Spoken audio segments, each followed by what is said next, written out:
Le couteau s'enfonça dans mon dos comme une caresse traîtresse. Et je sentis le sang chaud couler avant même de comprendre que c'était la fin. Mon frère. Ce salaud aux yeux froids. Murmura pour le bien de la famille tandis que le monde s'assombrissait. Le bruit des couverts du restaurant résonnant comme un glas. Et puis. Le noir absolu jusqu'à ce que je rouvre les yeux. Non pas dans l'au-delà. Mais dans le miroir de la salle de bain de notre maison familiale à Paris. 5 ans plus tôt. Le jour de l'anniversaire de maman. Avec le même parfum de lavande et le même reflet d'une moi de 25 ans. Innocente et confiante. À l'anniversaire de ma mère. Ils m'ont mise avec les serveurs alors j'ai montré qui possède vraiment le restaurant. Je clignais des yeux. Le cœur battant la chamade. Mes mains tremblantes agrippant le lavabo en marbre froid. Était-ce un rêve? Non. Le reflet me renvoyait mon visage tel qu'il était avant tout, les jours roses d'excitation. Les boucles brunes encore humides de la douche matinale. Et cette robe rouge que j'avais choisie pour l'occasion. Pensant qu'elle me ferait briller aux yeux de tous. Mais je savais. Je savais. Les cicatrices invisibles de ma mort planaient encore sur moi comme une ombre. 5 ans en arrière. Ce jour même, tout avait basculé. Mon frère aîné, Étienne, et ma belle-sœur, Claire, m'avaient relégué au rang des serveurs lors de la fête, me forçant à porter des plateaux chargés de coupes de champagne bon marché pendant que les invités ou ses prétendus amis de la famille riaient de ma disgrâce. J'étais l'héritière légitime du Le Petit Paris. Notre brasserie emblématique du Marais. Fondée par notre grand-père après la guerre. Mais eux. Ils tramaient déjà leur coup. Ce soir-là. Après la fête, ils m'avaient empoisonné subtilement dans mon verre. Me faisant passer pour une overdose de somnifères un suicide. Disait-il. Pour couvrir leurs dettes et s'approprier l'établissement. J'avais agonisé seul dans ma chambre. Hurlant intérieurement tandis que le monde me traitait de faible. De dépressive. Maintenant. Je vivais à nouveau. Une seconde chance. Un miracle cruel ou divin. Peu importe. La vengeance coulait dans mes veines comme du vin rouge corsé. Après inévitable. Paris. Cette ville de lumière et de poison. Allait être le théâtre de ma revanche. Mais pas n'importe laquelle, une qui rongerait leurs âmes. Qui les forcerait à se regarder dans le miroir et à voir les monstres qu'ils étaient. J'allais les briser. Pierre par pierre. Comme ils avaient brisé ma vie. Et maman. Pauvre maman. Qui croyait encore en la famille unie. Elle serait mon bouclier. Ou peut-être ma première victime collatérale si elle se mettait en travers. Je sortis de la salle de bain. Le sourire plaqué sur les lèvres comme un masque de comédie française. La maison bruissait déjà d'activité, les cuisiniers criaient des ordres depuis la cuisine attenante au restaurant. L'odeur de croissants frais et de café se mélangeant à celle des fleurs importées pour la fête. Maman? Élise. Virevoltait dans le salon. Son chignon impeccable malgré ses 60 ans. Ajustant les nappes blanches sur les tables dressées pour 100 invités. Ma chérie. Te voilà enfin. Viens m'aider avec les menus. S'il te plaît. Étienne dit que nous manquons de personnel aujourd'hui. Sa voix était douce. Teintée de cet accent parisien chantant qui masquait toujours ses faiblesses. Étienne. Mon frère. L'héritier autoproclamé. Avec son costume sur mesure et son sourire de requin. Il était déjà là. Dans le bureau du restaurant. En train de passer des appels discrets à ses créanciers occultes, je le savais. Parce que dans ma vie précédente, j'avais découvert trop tard ses dettes de jeu. Ces abysses financiers qu'il comblait en vendant des secrets familiaux aux plus offrants. Bien sûr. Maman, répondis-je. Ma voix plus assurée que je ne l'aurais cru. Je traversai le couloir pavé de marbre, jetant un œil par la porte entr'ouverte du bureau. Étienne raccrocha précipitamment, son visage pâle sous la lumière tamisée. « Bonjour. » Grande sœur, lança-t-il d'un ton faussement jovial. « Prête pour le grand jour ? Claire est en bas. Elle supervise les serveurs. Elle a une idée géniale pour toi, tu pourrais les aider. Histoire de te fondre dans l'ambiance. » Son regard glissa sur moi. Calculateur. Comme s'il mesurait déjà ma valeur en euros. Dans ma tête, des images fulgurantes, lui, versant le poison dans mon verre ce soir-là. Claire riant aux éclats pendant que je convulsionnais. La rage monta. Mais je la contins, la transformant en un sourire complice.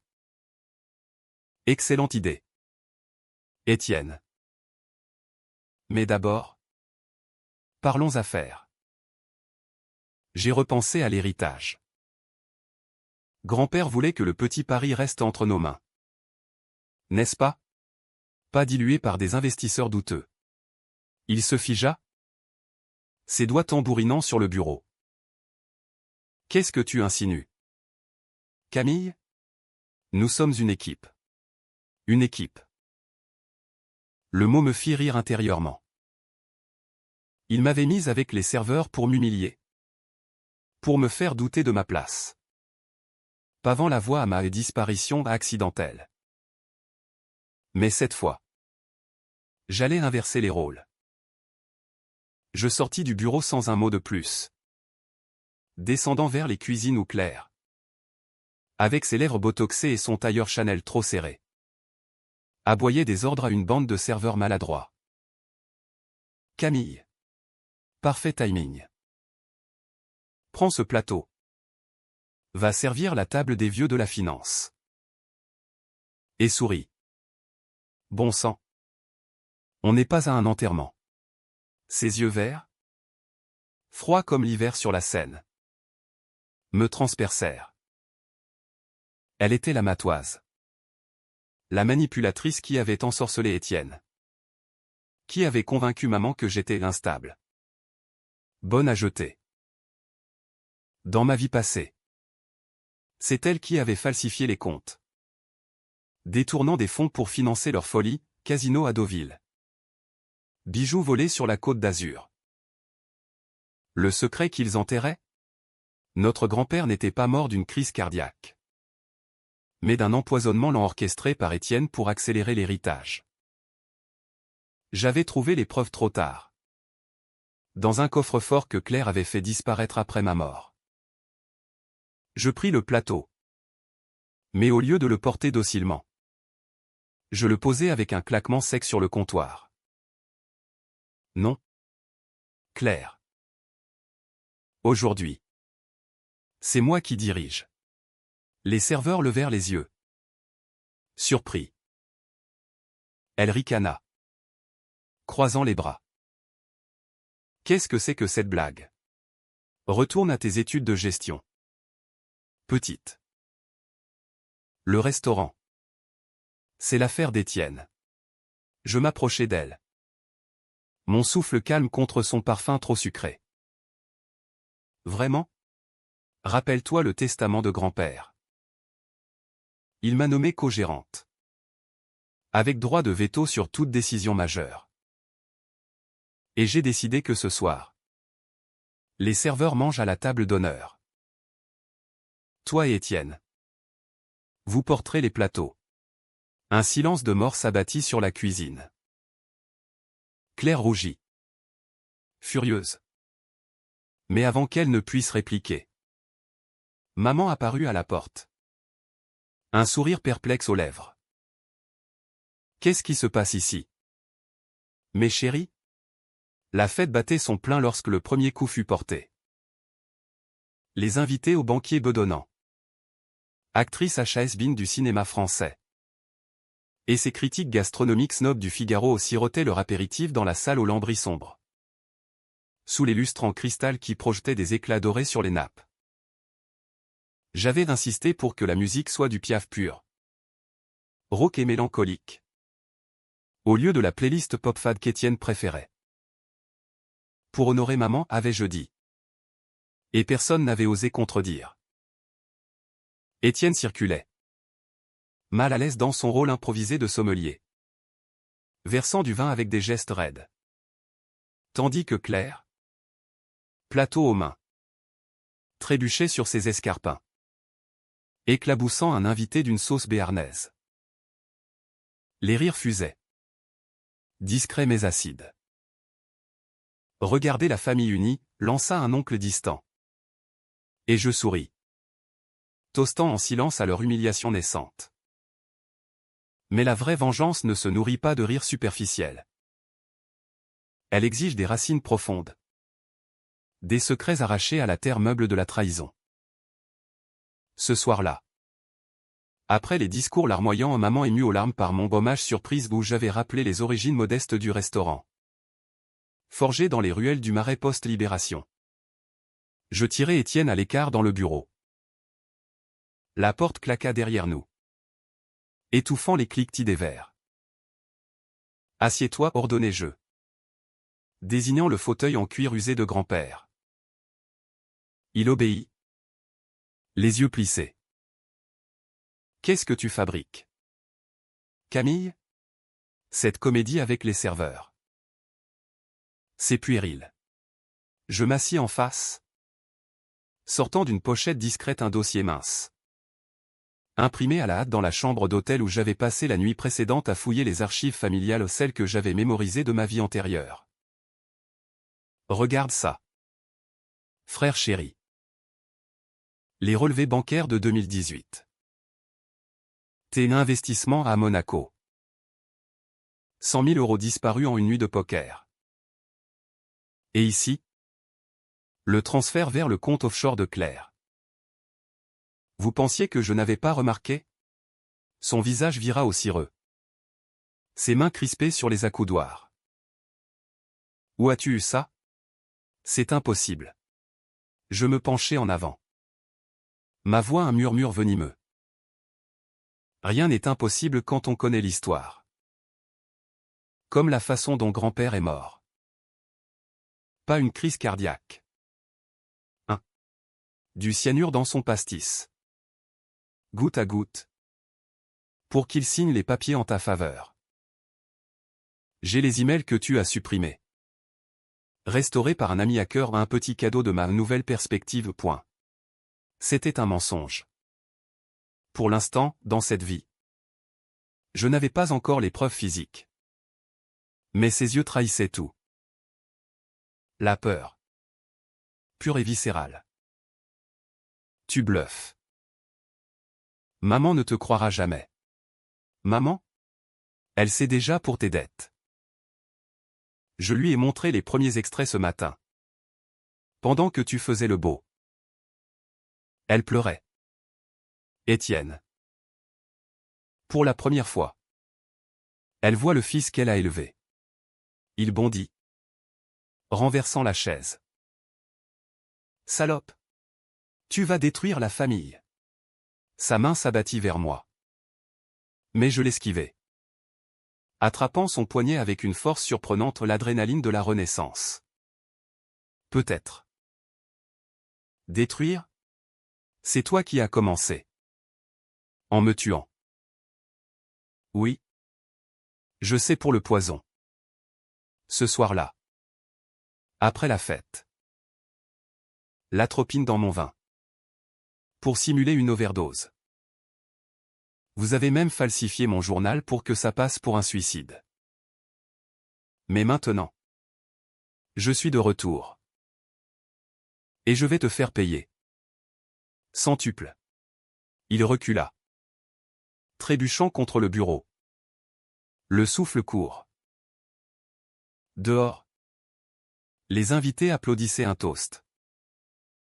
Claire entra alors. Alertée par le bruit. Son visage un masque de fureur. Qu'est-ce que? Elle s'arrêta net en voyant le dossier. Camille. Arrête ça tout de suite. Pense à maman. Pensez à maman.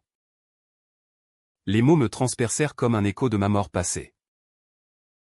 Elle avait cru à leur version. M'avait pleuré comme une fille perdue. Faible. Cette fois. Je la protégerai ou la confronterai à la vérité qu'elle avait ignorée. Maman mérite mieux que vous deux. Demain. Je convoque un notaire. Le restaurant redevient mien. Ou je porte plainte pour meurtre et fraude. Choisis. Ils échangèrent un regard. Ce pacte silencieux de serpent. Claire siffla, tu n'as aucune preuve réelle. C'est du chantage. Teste-moi, répliquai-je. Rangeant le dossier. Et souviens-toi, à l'anniversaire de maman. Ils m'ont mise avec les serveurs. Mais demain. C'est vous qui servirez la sentence. La nuit tomba sur Paris comme un linceul. La pluie martelant les vitres du restaurant fermé. J'errais dans les rues du Marais. L'air chargé d'odeurs de friture et de jasmin mouillé. Mon manteau serré contre moi. Les lumières des bistrots scintillaient, invitant à l'oubli. Mais mon esprit bouillonnait de plans. La vengeance n'est pas un feu d'artifice, c'est une lente érosion. Un poison administré par dose. Étienne et Claire pensaient m'avoir cerné, la petite sœur idéaliste. Amoureuse des recettes ancestrales et des dîners interminables. Mais la mort m'avait forgé en acier trempé. J'avais vu leurs failles, les dettes d'Étienne. Bien sûr. Mais aussi le secret plus sombre de Claire, son passé de pickpocket dans les métros de Lyon. Effacé par un mariage opportun. Et moi? J'avais porté le fardeau de nos erreurs familiales, l'ivresse de papa. Morte dans un accident qu'Étienne avait maquillé en suicide pour l'assurance. J'avais gommé ça. Endossé le rôle de la fille parfaite pour protéger maman. Cette fois. Je renverserai la table. Le lendemain matin. Le notaire arriva. Un homme sec et bespectaclé nommé Duval. Convoqué par un appel anonyme, le mien. Masqué. Maman était assise à la table de la cuisine. Pâle. Ses mains tremblantes autour d'une tasse de thé. Camille. Qu'est-ce que cela signifie? Étienne refuse de descendre. Je posai le dossier devant elle. Les pages cornées comme des aveux. Lis. Maman. Lis et décide qui est la famille ici. Ses yeux. Ses yeux verts hérités de grand-mère. S'écarquillèrent au fur et à mesure. Les transferts bancaires. Les emails codés. Et pire, la lettre que j'avais forgée subtilement. Imitant l'écriture d'Étienne. Confessant l'empoisonnement de grand-père. Mon Dieu. C'est impossible. Mon fils. Des larmes coulèrent. Mais pas de déni. Pas cette fois. J'ai toujours su qu'il avait un côté sombre. Mais ça. Elle se leva. Le dos droit. Appelle la police. Camille. Non. Attends. D'abord. Le restaurant. Il est à toi. À nous. Étienne déboula alors. Échevelé. Claire sur ses talons. Maman? Ne l'écoute pas. C'est une menteuse. Une jalouse. Mais Duval? Impassible. Déroula le testament original. Exhumé des archives notariales que j'avais anticipées. Mademoiselle Camille est copropriétaire à parts égales. Toute vente ou cession requiert son accord. Et vu les irrégularités comptables. La pièce se chargea de tension. Un silence électrique. Claire tenta une approche mielleuse, Élise.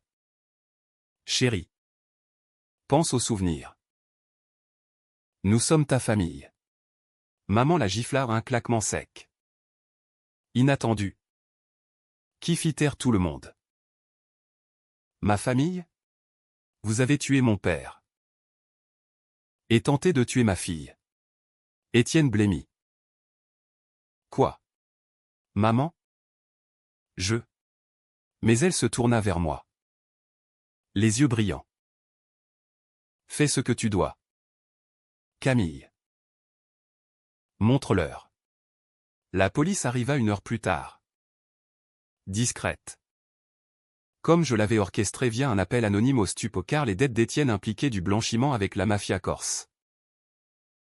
Les menottes cliquetèrent. Froide et définitive.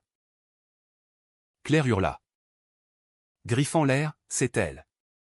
Elle nous tend un piège. Mais les preuves s'empilaient, mais et découvertes plantées comme des mines. Étienne, emmené menotté, me lança un regard haineux, tu paieras pour ça. Sorcière. Je souris. Sereine. J'ai déjà payé. Frère. Avec ma vie. Pourtant. Au milieu du chaos. Un doute me rongeait. Maman? Brisé mais résolu. Me serra dans ses bras. Merci. Ma fille. Tu as sauvé le petit Paris. Vraiment? La vengeance était douce. Mais incomplète. Le twist vint ce soir-là. Quand je fouillais le coffre-fort du bureau, celui que Claire avait perdu dans ma vie passée. À l'intérieur. Non seulement les preuves contre eux, mais une lettre de papa. Écrite avant sa mort, Camille. Si tu lis ceci, c'est que la malédiction familiale continue. Étienne n'est pas mon fils. Il est le fruit d'une liaison de ta mère avec un amant. Je l'ai su. Et j'ai bu pour oublier. Protège-la. Ou venge-nous tous. Le monde vacilla. Maman avait trahi papa. Comme Étienne m'avait trahi. Était-elle complice? Non. Ses yeux ce matin-là étaient sincères. Mais la graine du doute était plantée. Les jours suivants furent un tourbillon. Le restaurant rouvrit sous mon nom seul. Les critiques affluant pour louer le renouveau audacieux de Le Petit Paris. J'embauchai de nouveaux chefs. Infusai les menus de recettes oubliées du coq au vin teinté de verveine. Des escargots farcis au secret familial de grand-mère. Paris murmura, Camille Duval. La nouvelle reine du Marais. Mais la nuit, seul dans l'appartement au-dessus. Les cauchemars revenaient, le couteau dans mon dos. Le poison sur ma langue. Et maintenant, cette révélation sur maman. Devais-je la confronter? La chasser comme un poison? Ou l'absoudre? Pour le bien du sang? La décision controversée vint lors d'un dîner privé. 1 mois plus tard. J'invitai maman. Prétextant une célébration. La table était dressée pour 2. Bougies vacillantes. Un Bordeaux millésimé. À nous, trinquai-je. Elle sourit. Fragile. À toi. Ma sauveuse. Puis je posai la lettre sur la nappe. Ses mains tremblèrent. Le verre tinta. Où? Dans le coffre. Papa l'a écrite pour moi. Les larmes coulèrent. Mais pas de mensonge. C'était une erreur. Camille. Une nuit de solitude après ta naissance. Étienne. Il ressemble tant à son père. Cet homme que j'ai fui.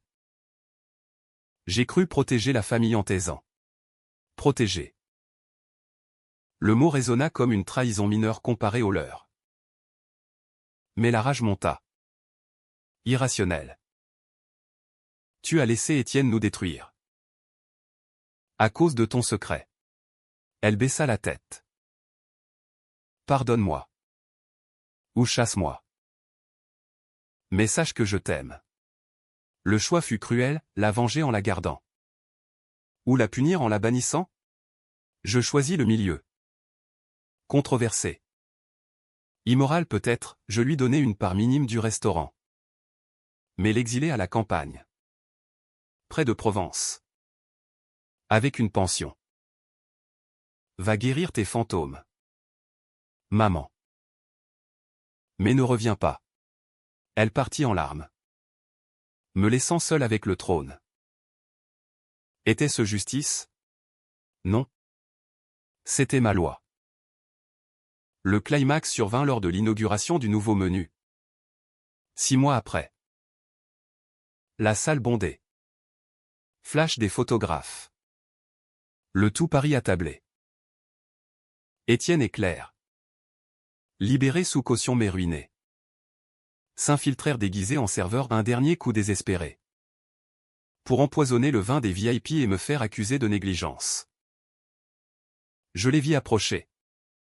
Flacon dissimulé. Mon cœur s'emballa. Mais je ne criais pas. Au lieu. J'attirai l'attention, mesdames et messieurs. Un toast à la résilience. Puis, d'un geste théâtral, je renversai le plateau d'Étienne, révélant les flacons. La foule hurla. La police surgit typée par moi. Tentative de meurtre, clamèrent les titres le lendemain. Étienne s'effondra. Claire jura. Mais c'était fini. Condamné à perpétuité pour les crimes cumulés. Y compris le mien passé. Pourtant. Le twist final me frappa comme un coup près, dans leur cellule. Via un avocat repentant. Étienne m'envoya une photo. Moi. Enfant. Avec papa mais altéré. Mon visage superposé sur celui d'une petite fille morte dans l'accident qu'il avait maquillé. Non, la révélation ultime. Papa n'était pas mort par accident. C'était moi. À 10 ans. Qui avait renversé le verre d'alcool dans sa voiture. Jalouse d'une dispute. Un secret que j'avais réprimé. Que la Renaissance avait exhumé. J'avais porté le péché originel. Gisant sous les trahisons des autres. Étais-je la vraie traîtresse? Le restaurant prospéra. Mais je le vendis finalement. Anonyme. À un jeune chef immigré qui en fit un havre pour les oublier. Paris oublia Camille Duval. La vengeresse. Je partis pour Marseille. Le sel de la mer lavant mes plaies. Karma? Poésie? Ou simple cycle? La vengeance m'avait libéré. Mais à quel prix? Et dans le miroir de l'hôtel. Je vis non plus la morte. Mais la vivante imparfaite? Entière. La mer Méditerranée léchait les quais de Marseille avec une langueur presque obscène. Salée et insistante. Comme si elle voulait effacer les traces de mon passé parisien. J'avais fui le Marais 3 mois après le procès. Vendant le petit Paris pour une somme modeste, pas pour l'argent. Mais pour briser le cycle. Le jeune chef tunisien qui l'avait racheté. Avec ses tatouages d'épices et ses rêves d'empire culinaire. Jurait de respecter l'âme du lieu. C'est plus qu'un restaurant. Madame. C'est un confessionnal, m'avait-il dit. Les yeux brillants. J'avais hoché la tête. Un sourire fantôme aux lèvres. Et tourné les talons. Mais les fantômes ne se laissent pas si facilement enterrer. Ils voyagent avec vous. Nichés dans les plis de vos valises. Murmurant dans le vent du Mistral. Marseille n'était pas Paris. Ici, les rues sentaient le thym et le poisson frit. Pas le crottin de cheval et l'ambition rance. J'avais loué un appartement minuscule dans le Panier. Le quartier aux ruelles labyrinthiques où les lessives claquent comme des drapeaux de reddition. Chaque matin, je descendais au port. Acheter un café noir chez un vieux corsaire qui me racontait des histoires de contrebande. Et je regardais les ferries partir pour les îles du Frioul. Tenter de les suivre. Mais la vengeance, même accomplie, laisse un vide. Étienne et Claire pourrissaient à Fresnes. Leurs appels au pardon ignorés. Maman, exilée à Avignon dans une maisonnette entourée de lavande, m'écrivait des lettres tremblantes, reviens. Ma fille. Le pardon est un vin qui s'aère. Je les brûlais sans répondre. Le pardon? Un luxe pour les innocents. Pourtant, le doute ou ce verre corrosif me rongeait. La photo envoyée par Étienne. Cette supercherie numérique où mon visage enfantin était greffé sur une scène d'accident. Était-ce vrai? Avais-je, à 10 ans, versé l'alcool dans le thermos de papa par jalousie puérile? Après l'avoir entendu crier sur maman pour cet enfant bâtard qu'était Étienne, les souvenirs de ma vie passée se mélangeaient à cette renaissance. Flou comme un polaroid délavé. Une nuit. Ivre de pastis bon marché. J'appelais un hypnothérapeute marseillais. Un ex-flic aux cicatrices de balles. Creusez, lui dis-je. Sous hypnose. Les images affluèrent, la voiture qui dérape sur la route de Normandie. Papa au volant. Riant encore de ma blague. Pas d'alcool. Pas de sabotage. Mais la voix d'Étienne. Adulte dans ma tête, je l'ai fait. Camille. Pour l'héritage. Et toi? Tu porteras le blâme éternel. La photo était un mensonge final. Une flèche empoisonnée pour me hanter. Réveillé en sueur. Je compris, la vraie trahison était en moi. Cette complaisance qui m'avait permis d'ignorer les signes. Étienne n'était pas un monstre isolé, il était le fruit d'une famille fissurée. Où les secrets étaient des monnaies d'échange. Maman l'avait conçu dans l'adultère. Papa l'avait toléré dans l'alcool. Et moi? J'avais hérité du restaurant comme une malédiction. La renaissance n'était pas un don, c'était une malédiction. Me forçant à revivre le péché originel. Je décidai alors de la décision la plus controversée de ma nouvelle vie, contacter maman. Pas pour pardonner. Mais pour absoudre. Rencontrons-nous à Arles, écrivis-je. Pour clore le chapitre. Le train pour Arles filait à travers la Provence. Champs de tournesol courbés comme des repentirs. Maman m'attendait à la gare. Plus frêle que dans mes souvenirs. Un châle mauve autour des épaules. Ses cheveux grisonnants noués en un chignon lâche. Camille. Sa voix se brisa. Et elle s'effondra dans mes bras. Sanglots étouffés contre mon épaule. Nous marchâmes en silence vers un café ombragé. Les arènes romaines dominant l'horizon comme des témoins muets. J'ai lu la lettre de papa, dis-je enfin. Commandant 2 anisettes. Celle que tu as cachée. Elle tressaillit. Mais ne nia pas. Il savait pour Étienne dès le début. Mais il m'aimait. Tu sais? Assez pour mentir. Pour élever un enfant qui n'était pas le sien. Et toi? Tu étais notre lumière. Camille. La preuve que l'amour pouvait racheter les erreurs. Je sirotais l'anisette. Acre et anisée. Goût de regret. Pourquoi ne m'as-tu pas dit? Après la mort de papa. J'ai cru que c'était ma faute ou que mes disputes d'enfant l'avaient poussé à boire. Elle posa sa main sur la mienne. Ridée mais ferme. Parce que les mères protègent. Même mal. Étienne. Il a hérité de la noirceur de son père biologique. Un homme violent que j'ai fui. Mais je l'ai aimé. À ma façon. Et quand il a commencé à emprunter. À mentir. J'ai fermé les yeux. Comme pour ton suicide. J'ai cru Claire. Cette vipère. Pardonne-moi.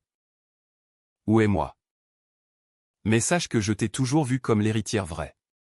Les mots coulèrent. Un torrent, l'adultère un soir de bal masqué à Nice. La découverte de papa. Le silence complice qui avait gangrené la famille. Pour la première fois. Je vis non la traîtresse, mais la femme brisée. Forgée par les conventions françaises d'une génération où le divorce était un scandale pire que l'infidélité. La décision fut prise là. Sous le soleil impitoyable d'Arles, je lui rendis sa part du restaurant en symbolique. 5%. Assez pour qu'elle vive dignement sans mendier.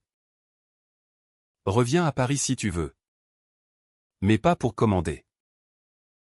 Pour guérir. Elle secoua la tête. Larmes aux yeux. Non. Je reste ici. Avec les Van Gogh et les fantômes. Mais merci. Ma fille. Tu as vengé plus que le restaurant, tu as vengé nos âmes. Nous nous embrassâmes. Un baiser salé de sel et de pardon imparfait. Était-ce la fin? Non. Car la vengeance, une fois goûtée, crée une addiction. De retour à Marseille. Je repris contact avec Duval. Le notaire. J'ai une nouvelle affaire, lui dis-je. Pas pour l'argent. Mais pour racheter un petit bistrot délabré au Vieux-Port. La Sirène engloutie. Un lieu maudit où les marins venaient noyer leurs dettes. Je le transformais. Non en empire gastronomique. Mais en refuge, menu à prix libre pour les démunis. Soirée poésie où les immigrés racontaient leur traversée. Les critiques snobs le détestèrent trop démocrate. Pas assez chic mais les files d'attente s'allongeaient. C'était ma revanche finale, contre l'élitisme familial. Contre la trahison des apparences. Pourtant. Les nuits étaient hantées. Claire. En prison. M'écrivit une lettre venimeuse, tu crois avoir gagné? Étienne se pendra. Et ce sera ta faute. Tu es comme nous. Camille eut une menteuse née. Je la brûlai. Mais les mots collèrent. Un soir d'orage. Alors que la mer se déchaînait. Un visiteur inattendu frappa à ma porte, un journaliste du Monde. Un jeune loup aux yeux vifs nommé Lucas. Votre histoire fascine Paris. La sœur vengeresse. Le restaurant maudit. Laissez-moi écrire la vérité. Je le fis entrer. L'anisette coulant librement. Au fil des heures. Les mots sortirent, la Renaissance. Les poisons. Les secrets. Il écouta. Fasciné. Et quand l'aube pointa. Il m'embrassa à un baiser impulsif. Chargé d'électricité. Tu es une survivante, murmura-t-il. Était-ce amour? Ou une nouvelle toile d'araignée? Je le repoussai doucement. Pas encore. La vengeance m'a rendue prudente. Mais le destin. Ce farceur français. Avait d'autres plans. Lucas révéla. Lors d'une seconde visite. Qu'il était le neveu de Claire, un bâtard caché. Élevé loin des drames. Elle m'a contacté de prison. Elle veut la paix. La rage remonta. Mais tempérée. Je l'invitai au bistrot. Pour un dîner public, lui. Moi. Et une table ouverte aux ombres du passé. Raconte ton histoire, dis-je. Il parla, l'enfance volée. Les mensonges de Claire. La salle, bondée d'inconnus, écouta en silence. À la fin. Des applaudissements pas pour moi. Mais pour la catharsis collective. C'était controversé, pardonner l'ennemi par procuration? Oui. Et ça libéra quelque chose en moi. Pourtant, le climax inattendu vint d'une lettre d'Étienne. Livrée par un gardien compatissant. Camille. Avant de mourir, oh oui. Le cancer me ronge. Sache que le poison était pour Claire aussi. Elle voulait te tuer seule. Pour tout prendre. Je l'ai arrêté. Trop tard.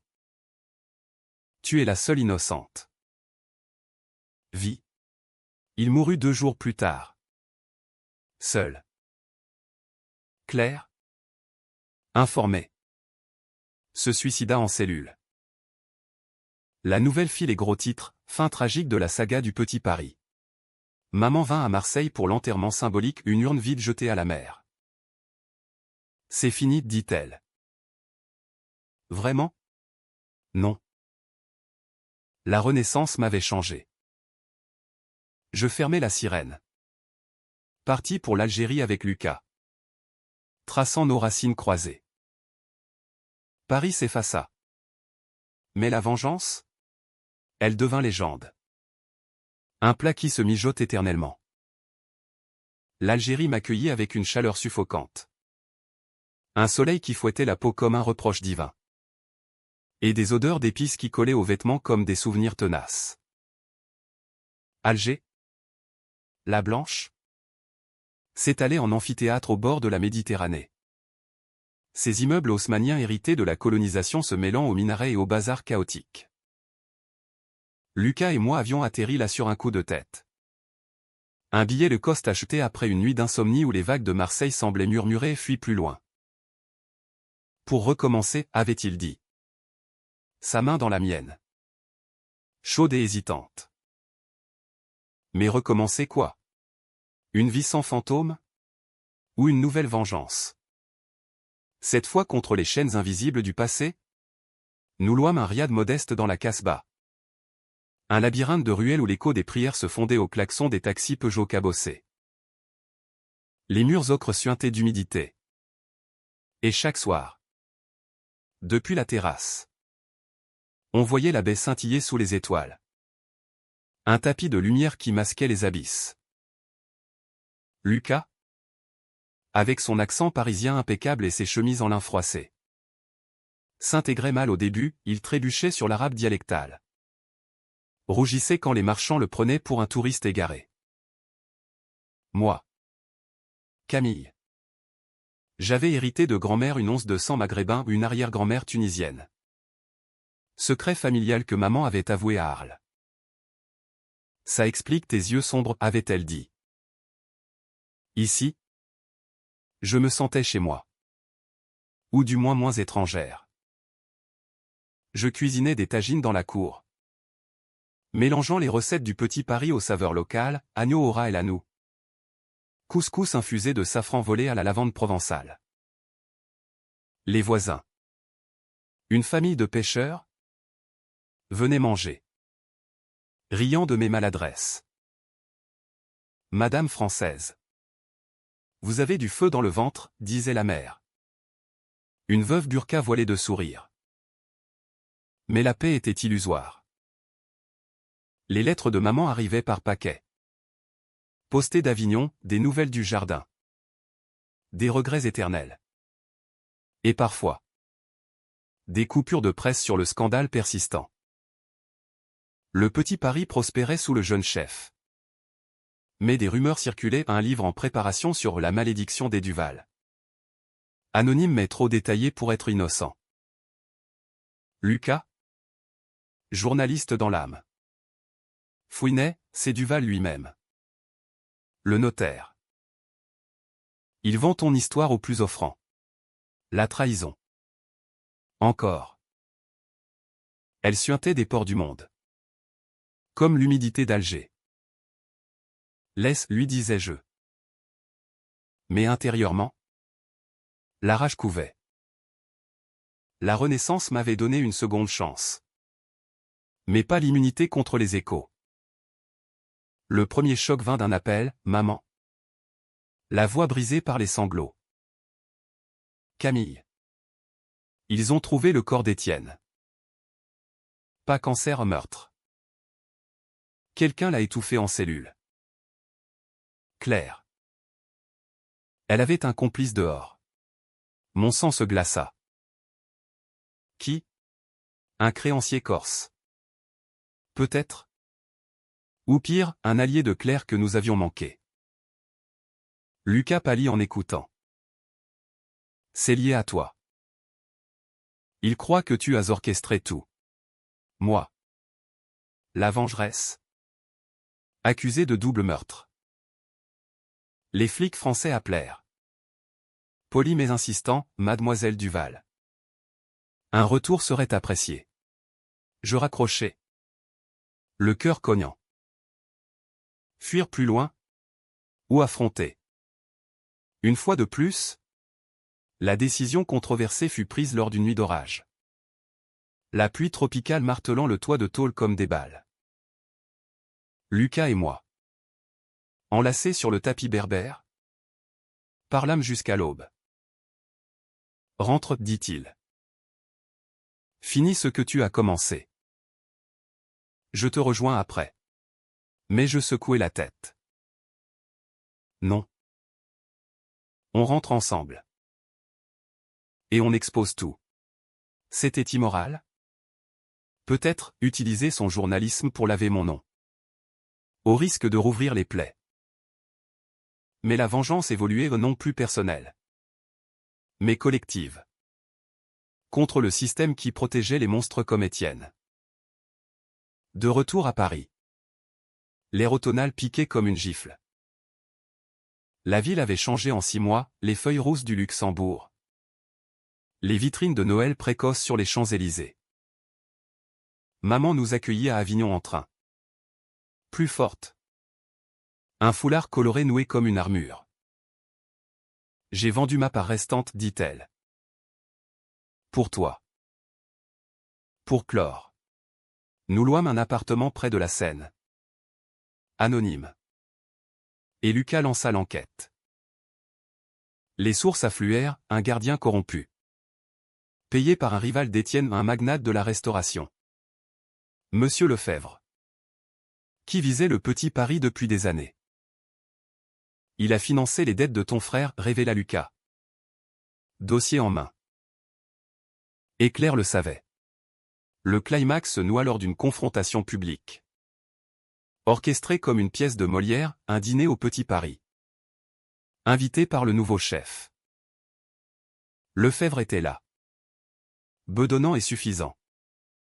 Entouré de critiques. Je m'approchai. Verre en main. Lucas enregistrant discrètement. À la mémoire d'Étienne, Tosté-Jeu. Il ricana, votre frère était un idiot. Mais utile. Les mots suivants furent un poison lent, il a tué votre grand-père pour moi. Et vous? Vous avez fini le travail en prison. La salle se tut. Maman? À ma table? Blémy met un bond. Preuve, demandai-je. Il sortit un USB.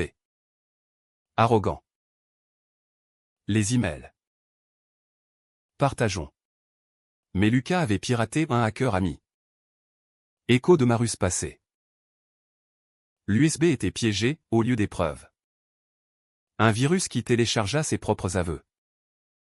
Enregistré en secret lors d'une rencontre avec Claire. La police surgit.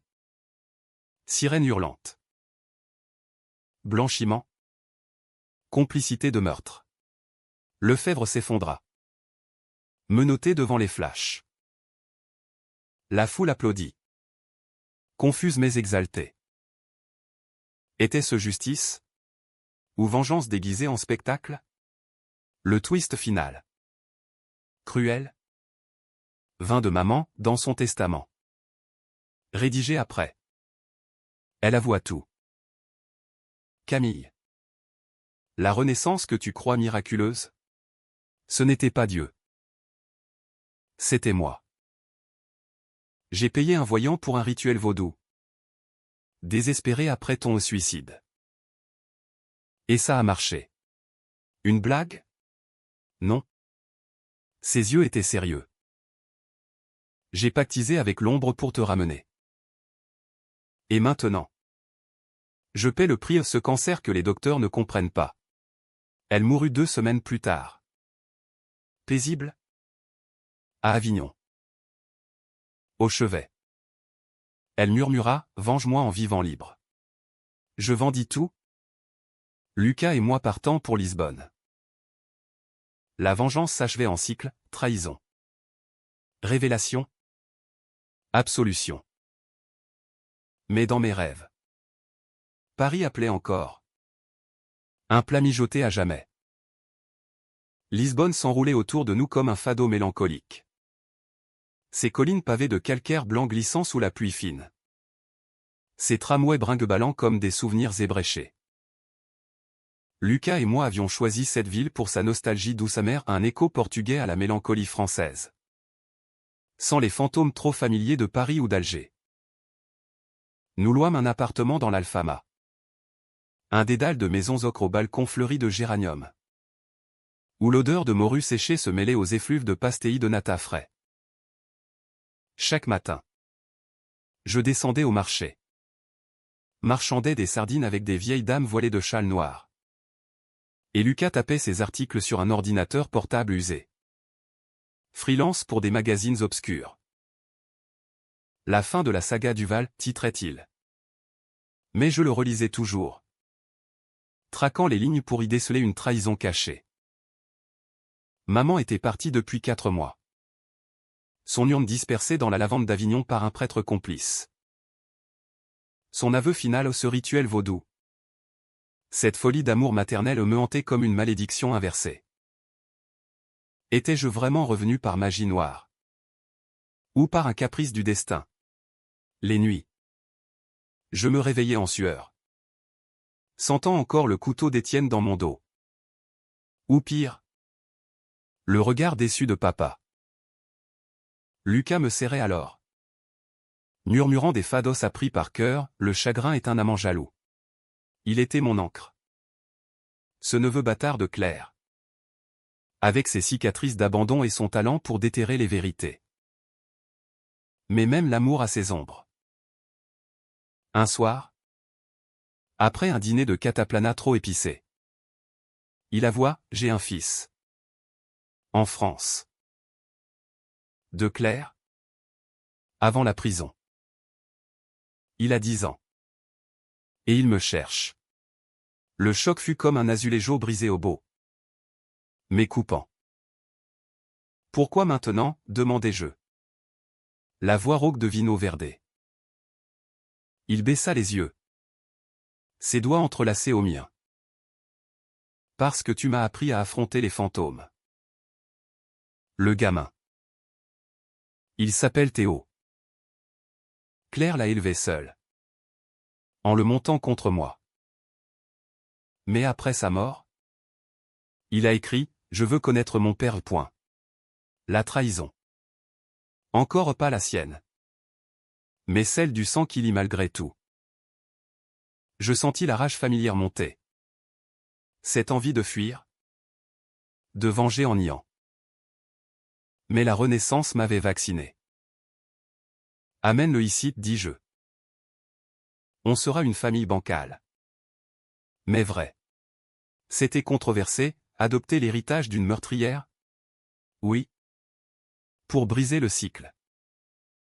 Théo arriva par avion un mois plus tard. Un gamin maigre aux yeux verts de Claire. Sac à dos trop grand sur les épaules. Il me toisa.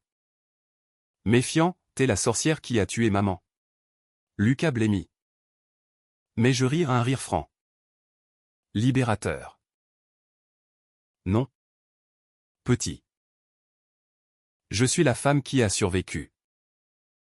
Et toi? Tu es le neveu qui va nous apprendre à pardonner. Les premiers jours furent un champ de mine, il cassait des assiettes en silence. Pleurait la nuit pour maman la méchante. Je lui cuisinais des croquettes de morue.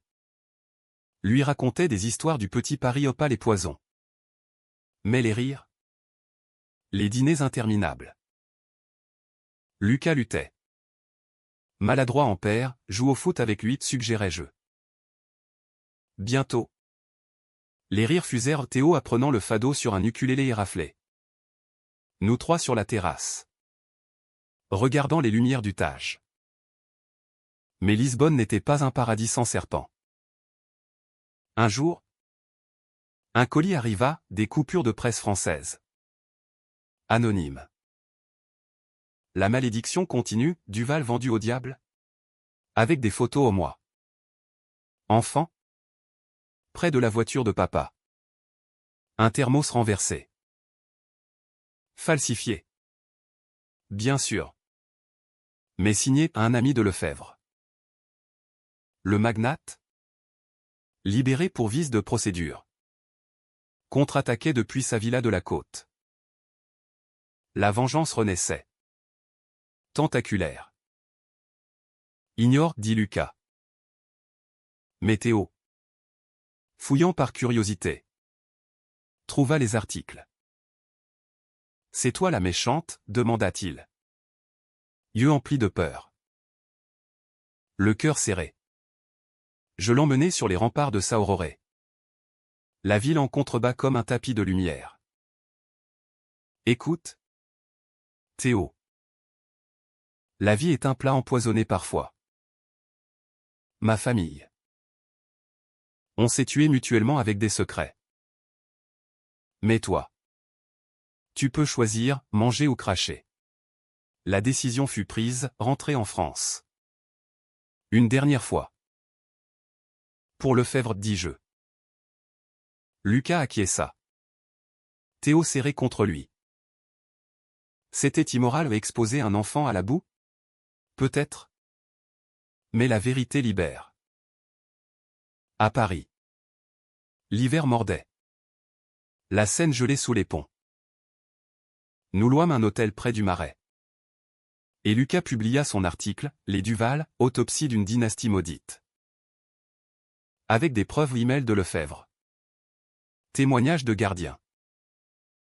Le scandale éclata, Lefebvre arrêté pour diffamation et harcèlement. Son empire culinaire s'effondrant comme un soufflet raté. Le climax fut privé. Dans la villa de Lefebvre sur la côte. Une nuit de tempête. Nous y allâmes incognito au mois. Lucas. Et même Théo. Caché dans la voiture. Finissons ça, murmurai-je. À travers une fenêtre. Nous vîmes Lefebvre. Ivre. Hurlant au téléphone, la gamine Duval est revenue du diable. Elle a tout pris. Je m'approchai. Frappant à la porte. Il ouvrit. Surpris. Son visage bouffi par le cognac. Vous, gronda-t-il. Moi, répondis-je. Entrant sans invitation. Pour clore. Vos mensonges sur papa. Sur Étienne, ça s'arrête. Il ricana. Mais pâlit quand Lucas entra. Enregistreur allumé. Et Théo apparut. Petit fantôme aux yeux accusateurs. Vous avez tué mon oncle, demanda l'enfant. Lefebvre s'effondra. Confessant tout, les dettes financées. Les meurtres commandités. La police. Typé. Surgit. Menotté. Il cracha, vous êtes tous maudits. Le twist final. Poignant. Vint d'une lettre de Théo. Écrite après, tante Camille. Merci de m'avoir montré que la vengeance. C'est aimer plus fort. Maman avait raison, le pardon à Erlevin. Nous retournâmes à Lisbonne. Une famille tricotée de fils cassés. Le petit Paris devint un musée culinaire. Anonyme. Et moi? Je cuisinais pour vivre. Pas pour venger. La Renaissance s'achevait en paix. Controversé mais vrai. Le printemps lisboète explosait en gerbes de bougainvillées violettes. Cascadant des balcons comme des rires retenus trop longtemps. Et le Tage scintillait d'un bleu insolent. Moqueur des ombres que nous traînions encore. 2 ans s'étaient écoulés depuis l'arrestation de Lefebvre. Et notre famille improvisée au Lucas? Théo et moi s'étaient enracinés dans l'Alfama comme un olivier torsadé, résistant au vent. Théo, maintenant 12 ans, courait les ruelles avec des gamins du quartier. Son accent portugais l'emportant sur le français hésitant. Et il appelait Lucas Ped sans plus de gêne. Moi, Camille. J'avais ouvert un petit atelier culinaire dans une cave voûtée, Saveurs oubliées, où je enseignais des recettes hybrides du bœuf bourguignon au piri-piri, des madeleines proustiennes fourrées à la pâte de figue. Les touristes affluaient. Mais c'étaient les locaux qui restaient, veuves racontant des exils, pêcheurs troquant des histoires contre une part de tarte. Tu as guéri la nourriture, disait une vieille. Et je souriais, sachant que c'était faux, la guérison était ailleurs, dans les silences partagés autour de la table. Pourtant, la Renaissance portait ses fruits amers. Les cauchemars persistaient, non plus le couteau d'Étienne, mais le visage de maman, pâle sur son lit d'Avignon, murmurant vaudou comme un sortilège brisé. Était-ce vrai? Un rituel haïtien appris d'une servante antillaise? Ou délire de mourante? J'avais cherché, fouillé des archives occultes à Paris lors d'une visite furtive.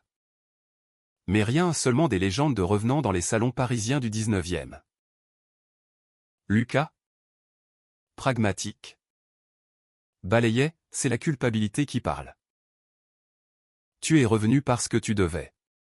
Théo, plus intuitif, dessinait des tableaux, moi.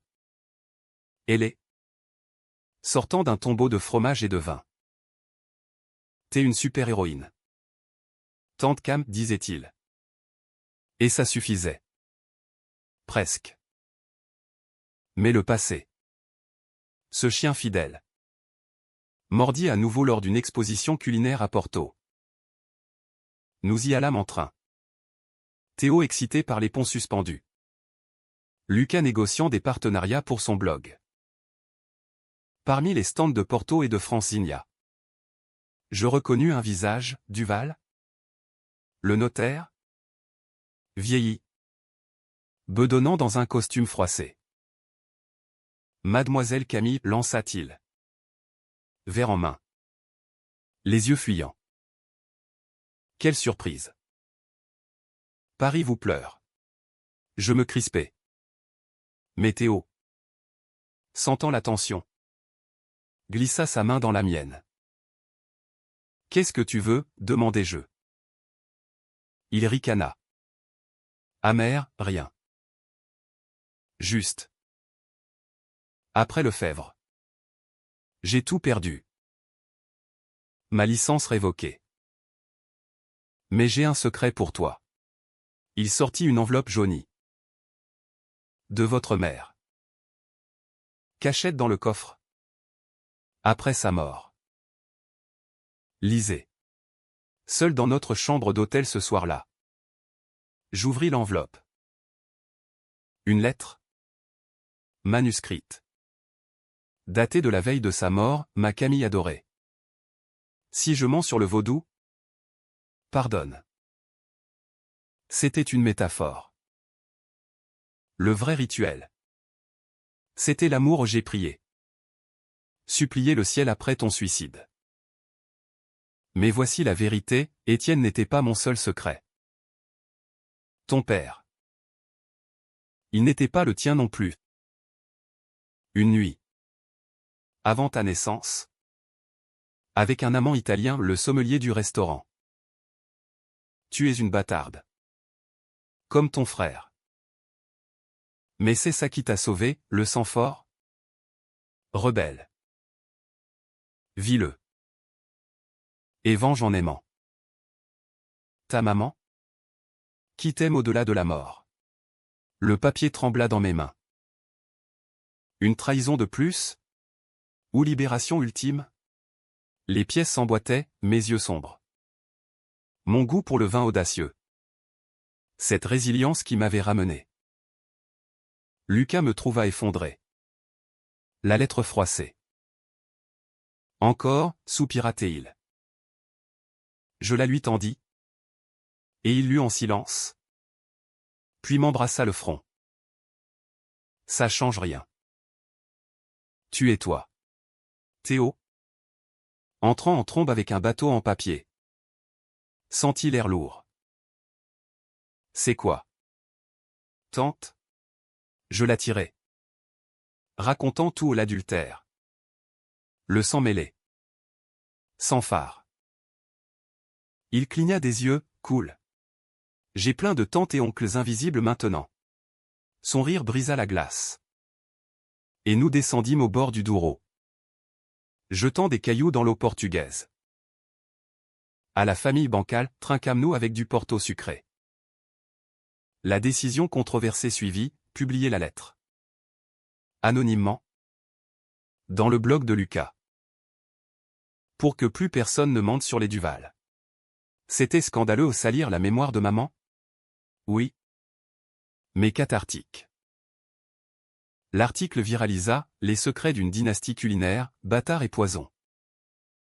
Paris s'enflamma. Mais pas en rage ou en empathie. Des lettres affluèrent, merci de briser le silence. Le petit Paris organisa une soirée vérité en bouche. Où les clients partageaient leur propre trahison autour de plats symboliques, un cœur brisé au chocolat amer. Le climax. Inattendu.